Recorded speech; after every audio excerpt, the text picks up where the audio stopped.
And what is up, Pathfinders, Starfinders, and everybody in between? Your old buddy Dan. I'm here streaming for Paizo Friday from the beautiful Paizo studios in lovely downtown Redmond. Today we've got Mark Seifter. We're going to be talking about spells.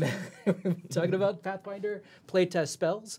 After that, we've got Stephen Radney-MacFarland. He'll be up to talk about the Alchemy of Pathfinder Playtest. And then after that, we've got a lovely treat. Amanda Hamon-Kunz and Adam Daigle are going to be in, and they're going to be discussing some of the development behind the scenes of the Pathfinder Playtest. So fun information. I think they're going to be talking about some art and what goes into development and all of those sort of things. So thank you for joining us. Right off the bat, let's start with Mark Seifter, developer, working on... Designer, working on the Pathfinder Playtest team. Earlier this week, you might have seen the blog that he put out. It's a great blog. So without further ado, Mark, how are you? I'm doing well, Dan. Good. Thanks for joining me here. So today, I'm going to start off by summarizing some of the main innovations and cool topics that we had in the blog, just because not everyone on the stream has probably read the blog. And after just a brief summary, we're going to take questions about spells from the Twitch stream watchers. So just to start off, the first topic in the blog was about spellcasting actions. We told everybody before that there's going to be 3 actions in a round, and you can use those to do things like strike with your weapon or stride around the battlefield. And for spells, there's 3 types of spellcasting actions. The verbal casting, which is when you chant some kind of possibly O Fortuna type chant. Right. The somatic casting, when you're wiggling around your fingers and doing all sorts of things. And the material casting, which is when you usually provide some kind of material component that's not really expensive, it's just from your pouch. Okay. So each of those is a separate action. So a spell that has somatic and verbal takes 2 of your 3 actions to cast. We also got to play around with things a little bit more than that in the different classes, which I mentioned in the blog. So for instance, the Cleric, instead of pulling out Bat Guano when she's casting a fireball from Sarenrae, Kyra can hold up her holy symbol of Sarenrae and use that as the material component. Sorcerer can use the blood running through their veins.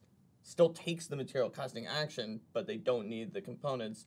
Bard could play a violin, actually, potentially even for the verbal action, and not in case somehow they're bound and gagged and have their hands free for the violin. I don't know. It could come up. It will. It will come up. It will come up. Exactly.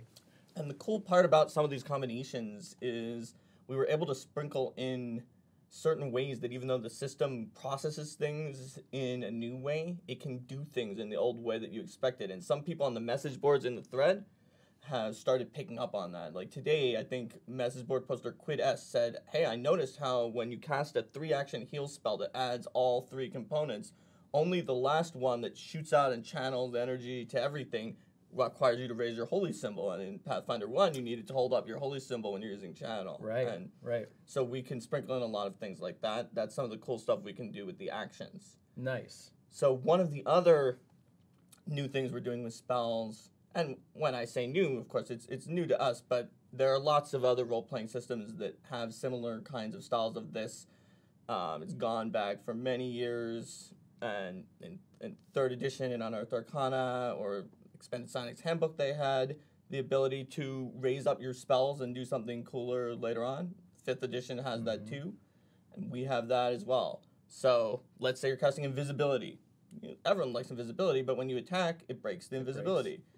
Pathfinder 1, you would need to learn the 4th level spell, Greater Invisibility, if you wanted not to break the invisibility. But in the playtest, you just heighten up your invisibility to 4th level, and bang. Invisibility does the same thing that you always remember from Greater Invisibility. Nice. Okay. You want to shoot 15 magic missiles at the same time?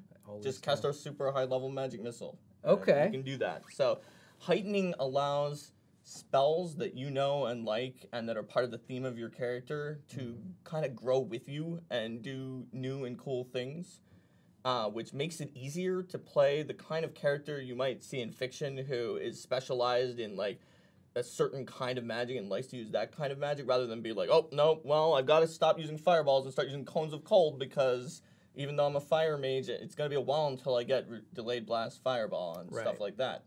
This new heightening system also allowed us to create a new way to deal with cantrips in that they automatically heighten up. Instead of being level 0, they're always your top level that you have available at a particular time, which means we can make them something that is reasonable for a spellcaster to do at will. It's not better than what martial characters can do at will. It's definitely not better than your top spell, but it makes you not feel like, oh, well, my 13th level wizard, I guess I did a D3 damage with Ray of Frost or Acid Splash like we did back in PF1. Right. And I would say the next big sort of mechanical innovation, and this one came from Occult Adventures, as well as lots of other systems have these, is rituals. They've been super popular among a lot of fans, and even in-house among a lot of the developers putting them in adventures, because rituals will allow even non-spellcasters, anyone who's trained enough in a particular kind of magical skill. So if you have good enough religion, you can try to cast the resurrection ritual. If you're not really great at it, but you somehow found that ritual, I might not recommend it because some bad things might happen if you really screw it up. And they don't take a spell slot, these spells that are super long that you always cast during downtime, because we figure if you need it and you need to cast it during downtime, then you shouldn't have to wait until the day after that to even start it, because of course you didn't prepare resurrection and be like, well guys, I only have one 7th level spell, but I'm pretty sure Bob's fighter is going to die again, so I'm just going to prepare resurrection instead of like one that will help us win the fight. Right. Yeah, exactly. Yeah. When we were doing our internal playtests around here, I was stuck with playing the magic user. I'd never played a wizard before, never at all. What'd you think? I've always been a rogue. I've always done the roguey stuff, you know. I always liked that. I thought it was great. I loved it. It made it really easy. The way it was laid out was amazing. So I was trying to learn the system and a new class at the same time. And it was a lot of fun, though. I enjoyed it a lot. So sweet. It was fun. And so for my last thing from the summary is a non-mechanical component, but that just had to share like some lore information about how the magic works. Because I've always wondered, how does magic work? What is arcane magic? What is divine magic? And with a lot of help from talking to people like James Jacobs and Mark Moreland, and then bringing it up to like this cabal of some of the higher ranking story people, we were able to come up with this system where we say, well, there are these 4 essences: material essence or matter, mental essence or mind, vital essence or life, and spiritual essence or spirit. And arcane magic is mainly works with matter and mind, or material and mental essence. So it makes things happen in the physical world. It uses your mind. That's one of the reasons why wizards are more logical and scientific and write things down in their spell book. That's how they see magic. That's how they channel magical energy. Whereas clerics, the exact opposite, because they, as opposed to mental essence, which is about thought, logic, and the rational mind, they are all about vital essence, which is life energy, but life energy also comes in with the instinctual things that it means to be a living thing. Faith, instinct, something that you can't define or describe based on your forebrain. And so that they oppose the mental essence in that way. And then spiritual essence, which is the spiritual soul building block of everything that's not physical that makes you up. Okay. And so clerics combine the vital and the spiritual, and therefore they're all about beseeching something unseen from beyond that you just have to believe in. So I thought that was super cool. Yeah, it is. Too. I think it is. I think that the one thing that I kept coming up against, but there was a lot of things that were you would talk about at the table, where it's like, oh, I'm going to do this. And as a non-magic using character, I never thought about what went into doing those things until one of the party dies, and then it's like, well, we need dust, and not just any dust, diamond dust. It is like, oh, I didn't even think about this stuff, and so it's really interesting to kind of see how everything comes in, and then stuff like this where it kind of opens the door even more and explains it even more. I think it's really a fascinating thing. It's really cool. So why don't we take a few questions from the stream? Hey, so first of all, hi and welcome. Thank you. I see lots of stuff. Hello. And I only play rogue. I'm sorry. That's all I've played. It's that's all I'm going to play, but that's all I've played now. So if you have any questions for Seifter, Mark Seifter, let us know. Looks like the first question is, what's on Mark's t-shirt? It says, the universe exploded out of nothing 14 billion years ago, and all I got was 100 trillion interconnected cells, a self-aware consciousness, and this lousy t-shirt. And there you have it. Somebody giving your blog a shout out. That's nice. Can't wiggle your finger and talk at the same time. Oh, because of the. Oh, hey Todd, what's going on, buddy? It's good to see you. Let's see. Going down. I've only played Rogue. Glad the wizard we've been saying. Are you seeing questions? Query about the implication of critical failure effects for the resurrection ritual. Well, let's just say that the spirit of your buddy Bob, who we talked about before, is not the only one that really wants to come back. And there you have it. Yes. And also, really quick, just so you know, we have a lot more reveals that are planned in the coming weeks. So it's very possible that there's some things that might come up that that Mark or maybe later when Stephen's up, we have to look at that question and be like, soon, it's coming, I promise. We can't talk about it yet. It's not that we don't want to. It's just that we don't want to spoil the schedule that we've put together. So it's true. In fact, that might come up. I'll give them a known unknown. I'll tell you something that I'm not going to tell you because you're going to find out very soon from a blog. We're not going to answer any questions about meta magic, even though there were some in the blog description topic, because we've got an answer for you in a blog real soon. Okay, see? Sit tight. That's a good teaser. I should have you being the hype man. You should be coming out beforehand and welcoming everybody, getting everybody hyped for the show. Let's see. Let's see. I forgot where we left off here. Let's see. So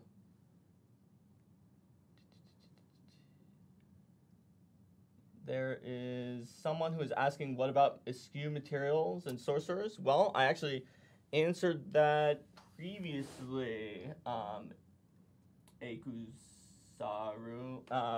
The question, when I said that sorcerers actually use their blood for the material casting action, so they don't need to bring back guano because they just, like, their blood, just the same way that the cleric holds up their holy symbol. Right. So they do something a little bit different. It's the same name of the action so that we can still put it in the spell.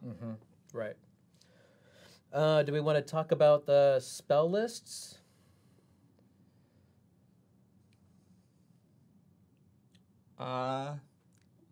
Well, we've talked about the way that the arcane magic of the wizard is built from material and mental essences, and that the divine magic of the cleric is built from spiritual and vital essences. So I think that's a good place to keep it for now. That sounds good.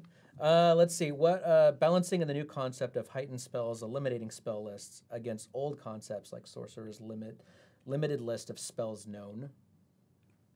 That sounds like a really interesting question, but I'm not sure exactly what you mean, Mr. Top 55. How are you balancing the new concept?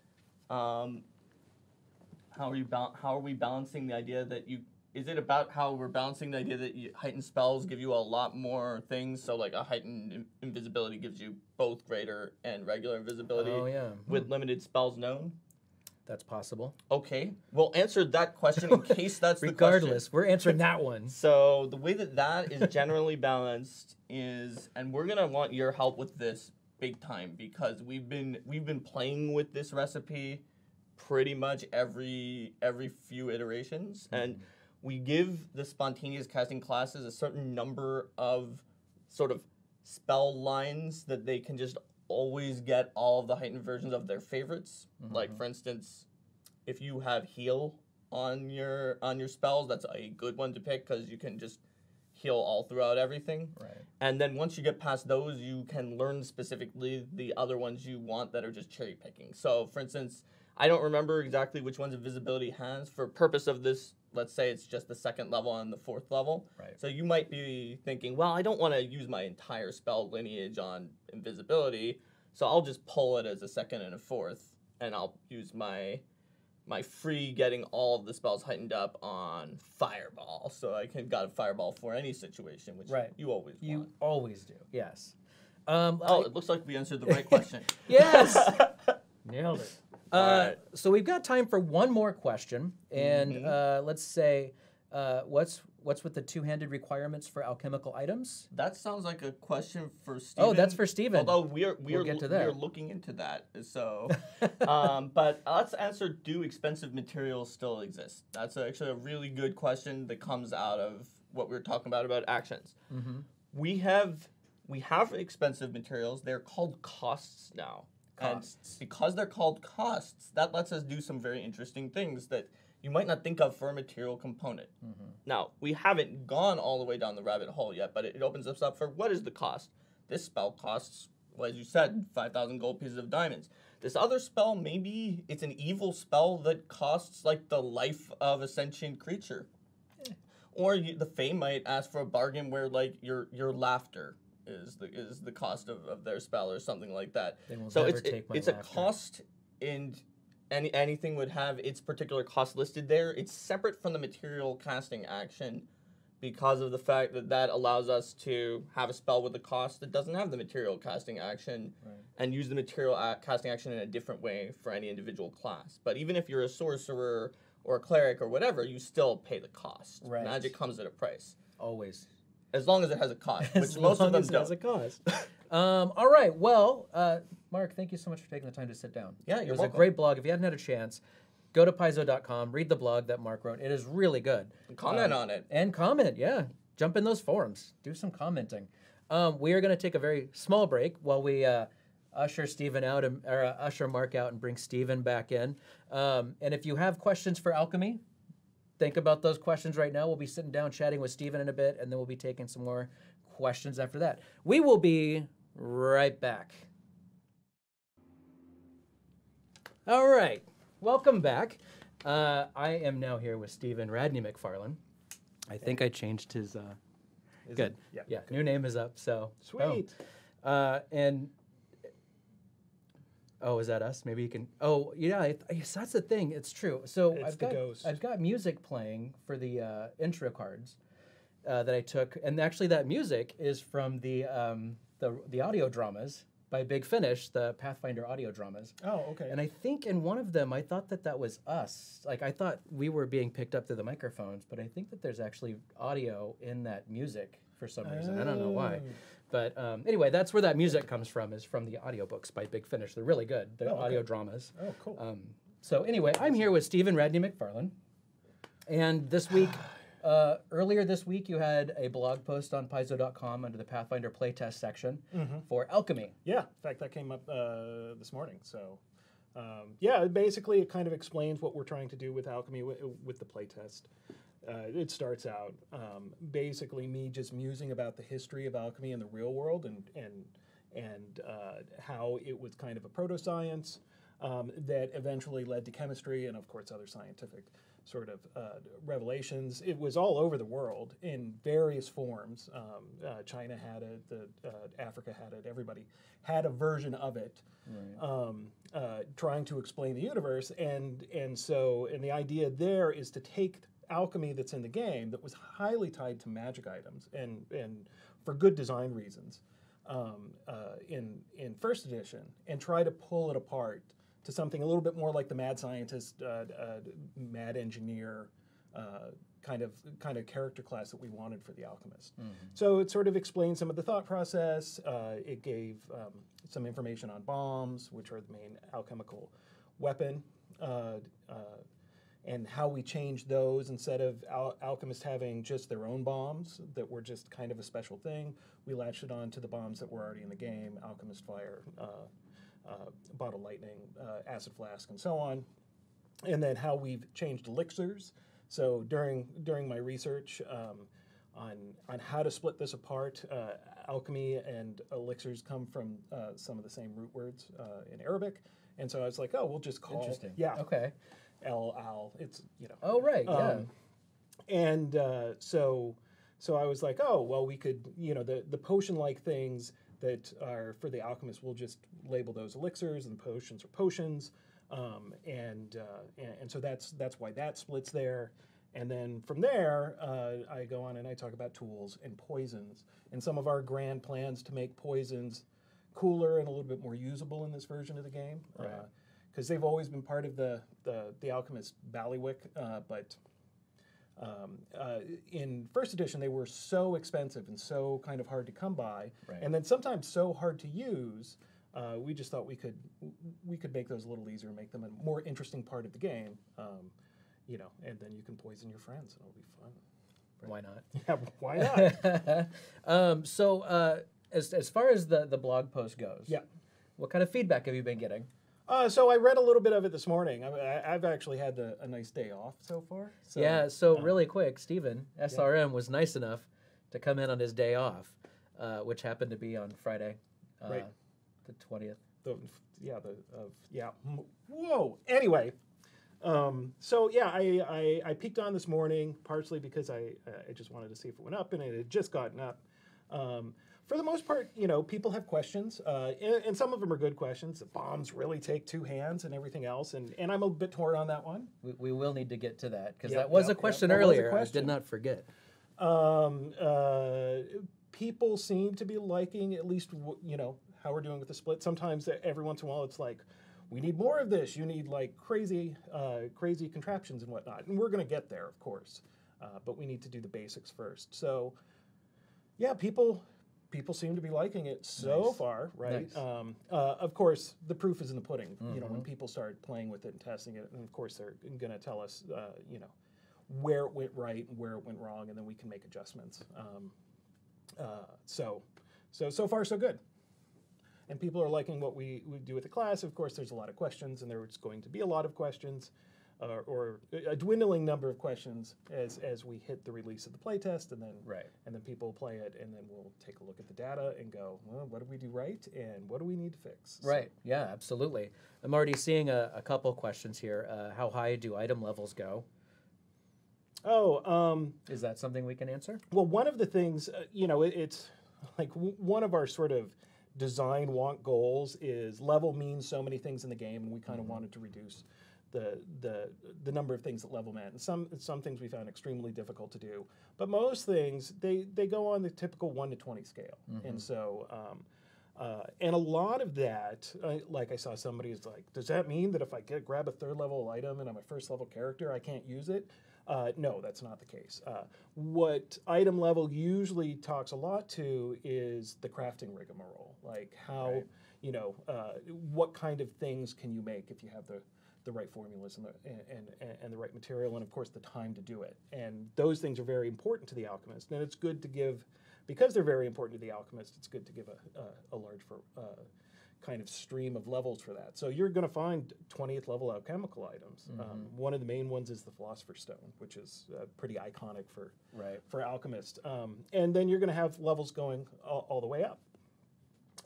And a lot of that's just going to tell you what you have the ability to use or to craft and not. But if your GM accidentally gives you a weapon that's, you know, 3 levels higher than you, there's nothing to say you can't pick it up or use it. It's not like Thor's hammer or something. Right. Where you've got to be this tall to ride.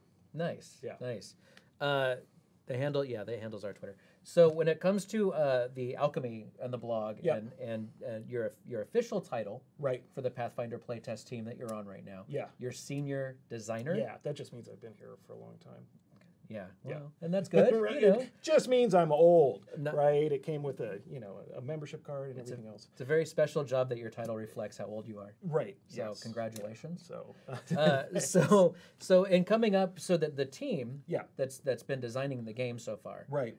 As far as not all of the work by any means, because we'll get into that stuff later. Yeah. But the team of 4 that are working, and then it's Jason and you and Logan and Mark Seifter, who we just met.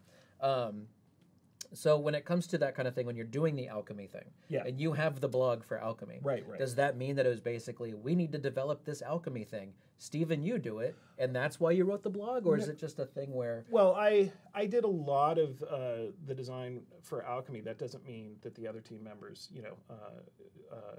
didn't, they went in and took a look at it and asks a lot of questions, and you know, through the whole design process is you come up with kind of a rough idea, and then you throw it to the group, and then the group goes, oh, I like this, or what did you know, did you think about this, or something like that. And a lot of times it'll just go over to another developer, and they'll, like, it's, you know, you go, I've got to move on to the next project, or another designer to develop something, and I need 5 more alchemical items. You got any ideas? And they'll go, oh yeah, I think this fits in really well, and whatnot. And so it's a lot of, some of us design a thing, and then it gets thrown over the gate, and then it's like, no, this isn't going to work. We need to go back and take another look at the drawing board, and make something that's closer. And a lot of times it's like, oh, okay, this works great, but I'm wondering if we should make these kind of tweaks and blah, blah, blah, blah, blah, blah. And so after that process goes out, and in a little ways, it's kind of like a mini sort of commentary, a lot of times playtest. We've all been running playtest games. Yeah. Mine has gone on for a long period of time. They just got the newest version of the rules, and they remade characters, or some of them, or they just remade their characters and did that. So where that goes on, at least the initial design phase, it's a team effort. Just like when it goes over to the development crew, and they question everything we do and ask for reasons why, and then make adjustments based on that. And then when it goes over to the editors, there's that whole mix. It's every single time it's teams, Right. and that just makes the work better. Nice. We have time for one more question, I believe. And there's a really long question right there, and I think that might take us. Oh, let's see. So how do alchemical items for the alchemists interact with resonance? Yep. When made by the alchemist using their normal formula each day, Yeah. when made by the alchemist but handed off to allies to use, Right. and when the alchemist wants to make additional items using their downtime crafting or swift alchemy class feature. Okay. So the alchemist makes things 2 different ways. The first way is downtime crafting in the way that anybody can do it, and anybody can actually take that feat and make alchemical items with that skill feat for the crafting skill.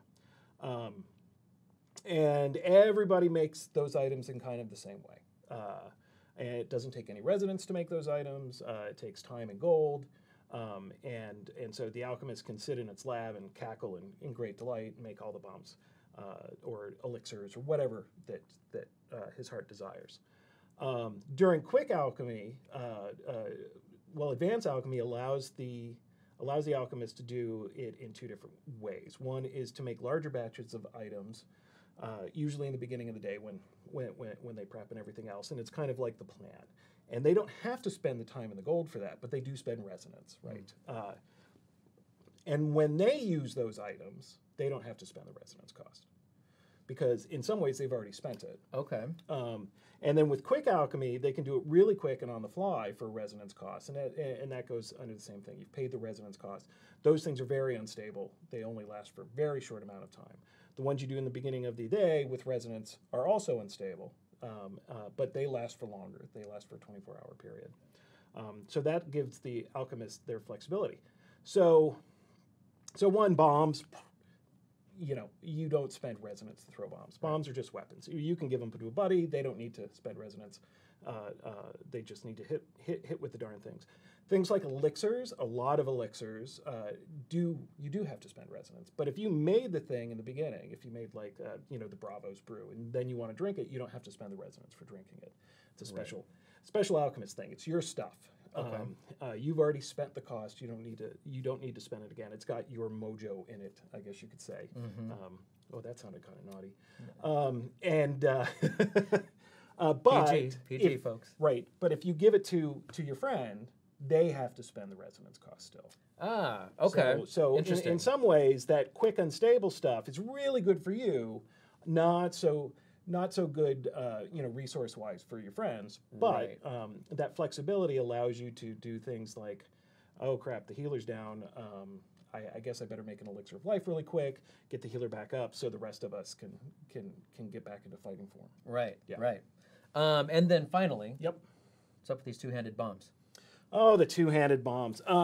So in a lot of, so I made the bombs two-handed, basically because, you know, I envisioned a bunch of interaction going in with the resonance and shaking it up and going. Taking a second look at it, and you know, it's been kind of weighing on my head for a while, but I've been busy doing other stuff. I don't know if the solution is to make them one-handed, make them two-handed, and then have some exceptions in the place. We're probably going to end up making them one-handed before. I guess the best thing is that you play test it and let us know. Right. I mean, that's great. I mean, they're you know, taking a look at the whole thing as a whole, as it's finally coming into the shape that folks are going to get it as. It's all like, well, yeah, maybe we should make it one-handed. It would make it easier in some ways. It might make it weird in others, but I think the benefits of doing that outweigh the dangers. Right. Anything else you want to add? No, I hope you guys like Alchemy, and I hope you play the crap out of it in every other aspect of this game, and tell us what you like. Tell us what, you know, where we did great, and politely tell us what when you think differently than that. Right? Nice. Use your polite voice, and because one, we're more likely to hear it, and we don't have to shake our fists and you know, get ulcers and stuff. So Yeah. yeah. SRM, thanks for joining me, man. Hey, I appreciate yeah. it. It was really nice. Thanks for being here. Follow him on Twitter. It's at DelveRPG. It's up on his nameplate right now. Feel free to follow him and say hi and give him the nice feedback. About Nice Alchemy. feedback. All right, we're going to take a Polite. break, and then when we get back, we'll be back here with Amanda and Adam. All right, we'll be right back.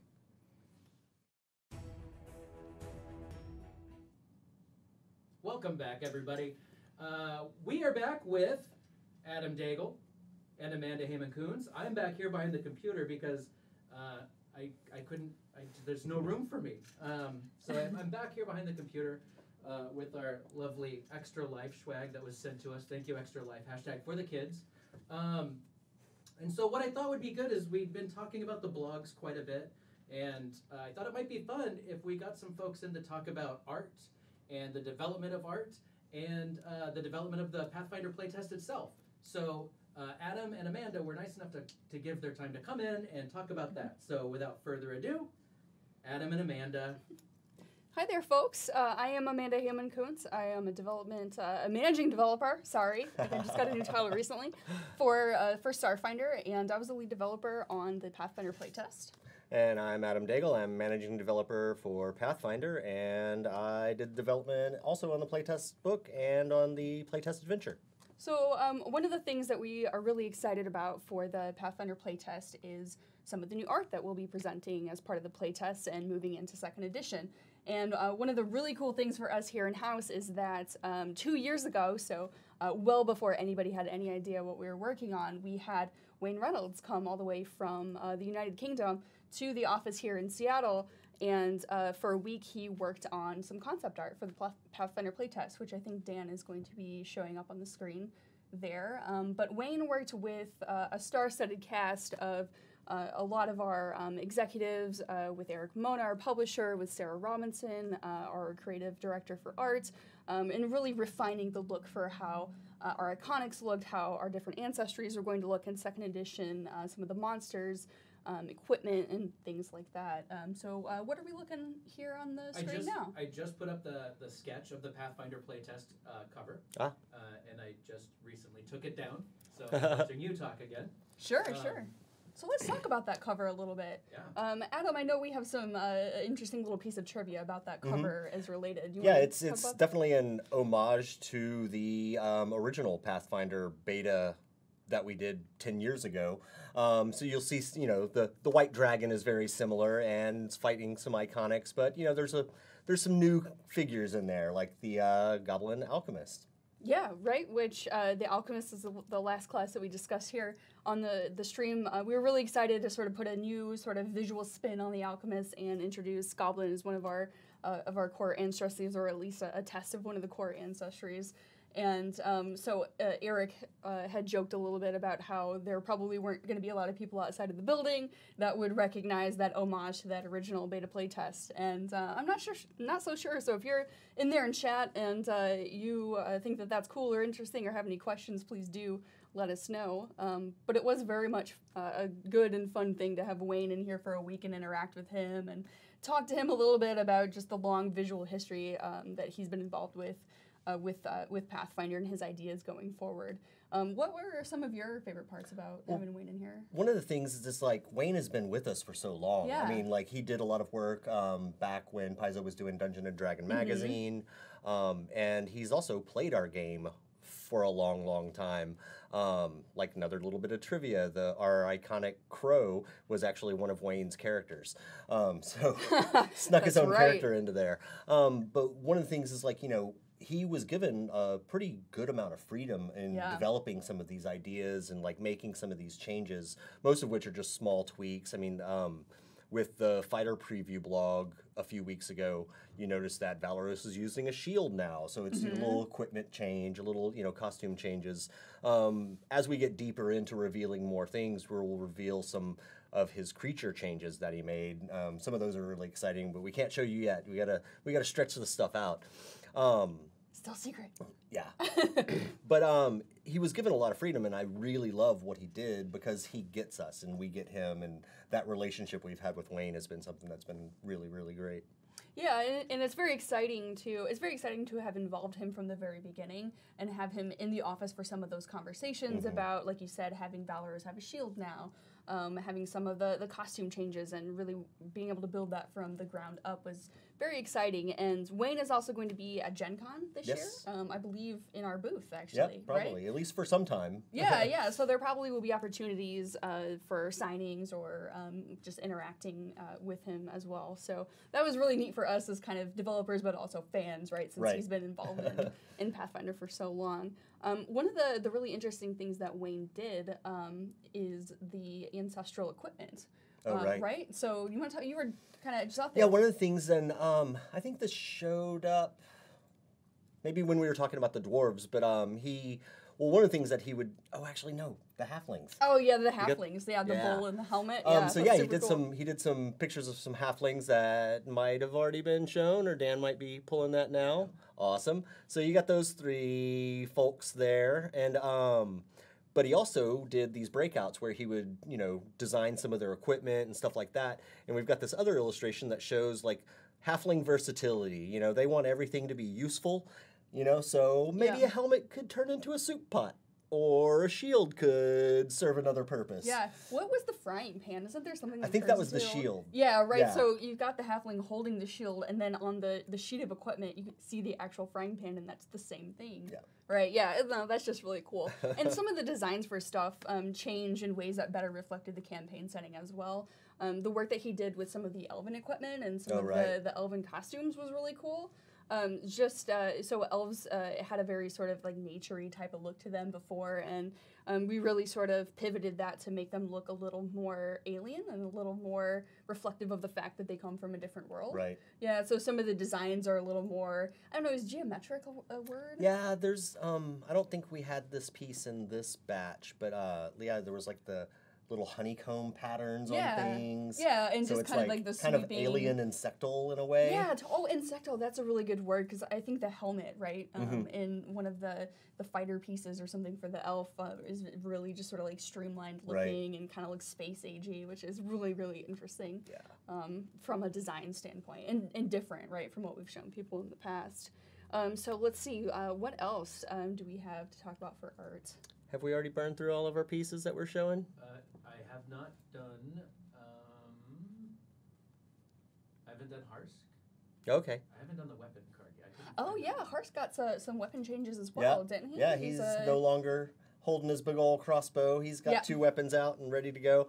But he also still has his teapot, so that's right. The important part. Yeah, we would never drop that. I think too many people in the office would be upset if we were to drop that. Yeah. Right. So were there a little bit of different sort of like looks built into the ancestries as well? A little bit more definition? Yeah, and I think he was doing things like, you know, making the like the halflings' heads are a Yeah. little differently shaped, and just focusing on like the broadening out a dwarf's face a little more and stuff like that. It's kind of like him refining and developing his own art over the course of Pathfinder. It's been interesting to see. Yeah, for sure. Do we have any other pieces we haven't shown yet, Dan? I am getting ready to show the elf rogue. Oh yeah. Because as the chat knows, I play rogues, so I was saving one of these. Can't This forget one's the elf great. rogue. Yeah, for sure. So is that Mauricio? That's up there? No, it's Oh, it's a. it's a I have a separate one with that. dude elf rogue. Yeah, I also have Mauricio in here too. I Right. forgot about that. So I've got both. Right now we're looking at the male elf rogue. And then there's another one that has the cloak over his Yeah. head. Oh, yeah. The elven cloaks are really cool looking now So too. cool. Yeah, for sure. And I can't wait to see some of this stuff in color. Yeah, yeah, right. I don't think. Yeah, I I don't don't know. think we've seen them. So you had dwarven axes. Yeah, Tuber Seal in chat says dwarven axes are awesome. I have to agree with that. Some of the design too really, it really still is that kind of foundational, like clan oriented type of design. But I feel like that there's sort of a new twist on it, and so that it's recognizable as dwarven, but it definitely still looks just newer and kind of. Just sort of more Pathfinder, right? Right. More specific to Pathfinder, which is And also really with exciting. the dwarves, an idea that Wayne did in his concept art was them having their clan daggers. Yeah, or it would that's be like a right, different clan daggers. gemstone that would be related to Yeah. their clans. And Yeah, and there's some neat stuff in the rules. I don't want to spoil anything, but there's some neat stuff in the rules about dwarves and their clans and the different elements that you can get out of those types of decisions. So, do we have any other art images? Just putting up the cover again. Oh, okay. Just to kind of run through that a little bit, it's such a great cover. I think it looks great. Yeah. I think I feel like Daigle is speaking my language when he's like, I can't wait to see it in color. Yeah.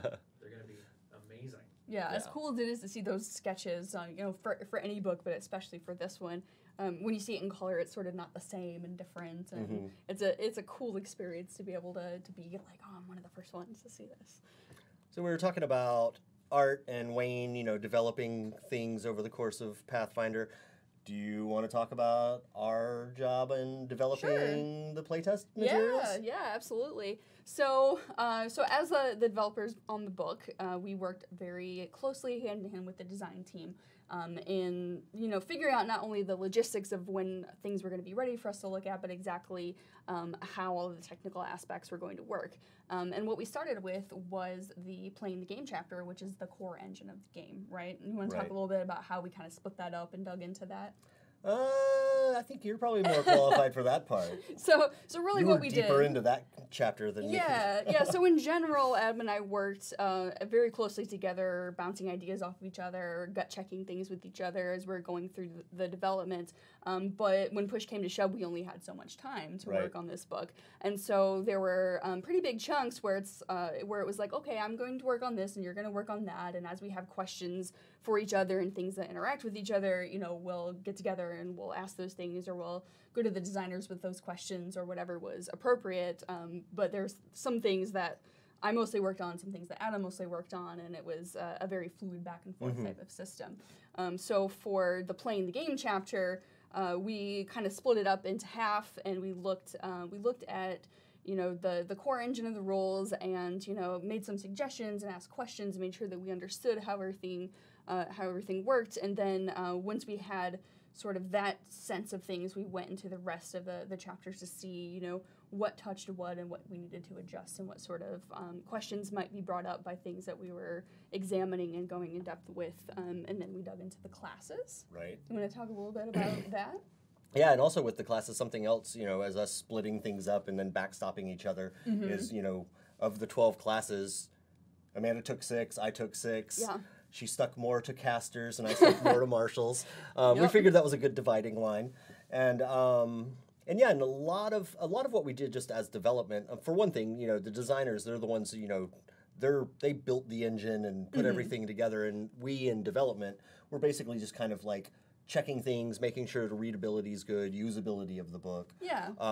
So that was something that I paid a lot of attention to, is this information being presented in a way that's easy to understand, and that someone who, has never played Pathfinder could pick this up and figure it all out. Yeah, and I think we really went forward with the directive that we wanted this book to not only be appealing and accessible to people who really knew first edition very well, but also appealing and accessible to someone who's never played role-playing games before. And so we learned a lot of lessons from the Starfinder core rulebook and having a very similar directive.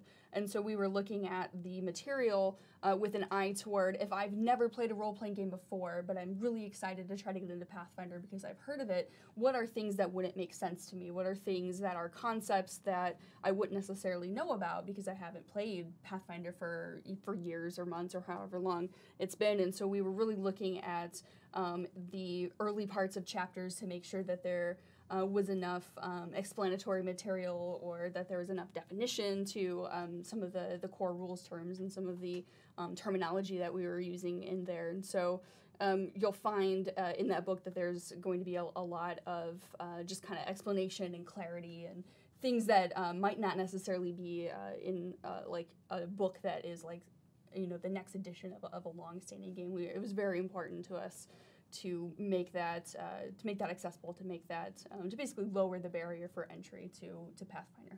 Yeah, and I did a lot of that with the playtest adventure, where you know, a lot of us, it's, you know, set in Galarian, but there's going to be a lot of people coming to that and playing that adventure that play in their own homebrews or play in a different setting and don't know a lot about Galarian. Yeah. So I can't just be throwing around things like Ustalav and Osirian. That's true. You know, I have to contextualize that a little bit, even if it's something as simple as the desert nation of Osirian. You go, oh, okay, it's going to be hot and I'm going to get sand in my boots. Got it. Okay. Yep.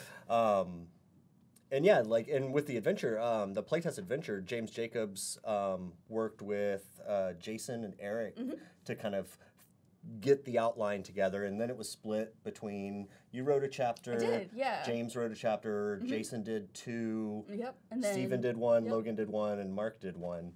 And then James Jacobs took the first development pass on it, and we did some in-house playtesting that took about 6 days total. Yeah, about a week and a half, give or take. And Logan Bonner ran groups through it to kind of do some in-house playtesting for it first, and then he went and did a mechanics pass on it. Yeah. And then it came to me to do the last little buttoning up of everything. Yeah. So it was very complicated because while all of the processes of our books are complicated because we have a lot of different teams involved in them, this was particularly so because it was running off an engine that we didn't necessarily have entirely finalized while we were writing it and while we were doing the first development pass and while, you know, the playtest was going on, there were still decisions being made. As with any brand new system, there's just a lot of little moving parts, and so you know, if not for all of you guys working on all of those little pieces, it would have been pretty much impossible to make sure that that worked with what's going on. And we're still in the thick of getting you know, the core rulebook all finalized for the playtest and things. So it's kind of always difficult but very rewarding to work on a project that has that many different challenges on it. And sometimes things like terminology for an entire thing will change from one week to the next. Yeah, and it's like, oh no, find replace. Yeah, and it just takes somebody to say, oh, I think that we changed that, and then have to go through it and say, oh no, we have to update this before the book shifts. Or having this, also as far as terminology goes, having 3 different game systems in your head with Pathfinder First Edition, Starfinder, and Second Edition. Yeah, absolutely. So we're coming up on 5 o'clock? We are, yeah, absolutely. I think that's going to be kind of the stopping point for us. I think we're going to have to wrap it up here. Thank you so much for coming in, Amanda, Adam. I think it's really fun to hear the behind-the-scenes stuff, you know. And, yeah, for sure. Especially being able to show off some of the Wayne Reynolds stuff. Some of it, I think, for the first time. Yeah, there were a few pieces that we have not revealed before. So, awesome. Oh, see, we got some original content finally. That's right, so stream exclusive. So anyway, thank you so much for joining us on this Friday. I want you to have a wonderful weekend. Generally on Fridays coming up, we've got Dragons and Things, I think, is streaming tonight. Okay. Glass Cannon will usually do something on their Twitch, so if you get some time, drop by and say hi to those folks. In the meantime, have a wonderful weekend. And for Adam, and for Amanda, and for Stephen, and for Mark, thank you so much for joining us, and have a wonderful weekend.